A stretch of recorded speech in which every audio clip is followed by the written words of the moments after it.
Tara na guys, gawa tayo ng shepherd's pie na very rich, savory, and deeply comforting. Tamang-tama po ito kasi mapalapit na yung Valentine's Day. Let's start cooking! Mag-boil ng potatoes with cloves of garlic na buo at konting asin. And kapag tender na, let it cool and i-chop ng konti at i-mash natin. Isiso ng salt at lagyan ng all-purpose cream. I-mix until incorporated.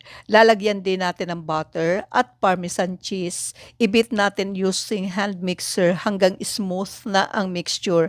Pero okay lang if may mga bits of potatoes, then iset aside muna. Sa isang pot or kawali, i-brown ng konti ang ground beef. Then lagyan ng chopped onion and garlic. Cook until aroma comes out. Isiso ng salt and ground black pepper, dried basil, dried parsley, or kung anong available sa pantry mo.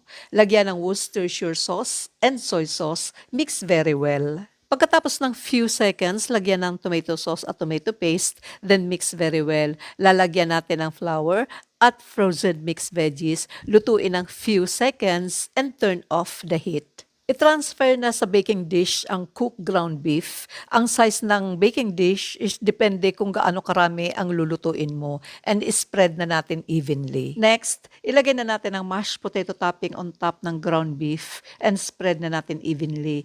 And make sure na huwag masyadong umaapaw ang mashed potato kasi lalagyan pa natin ng generous amount ng queso of your choice.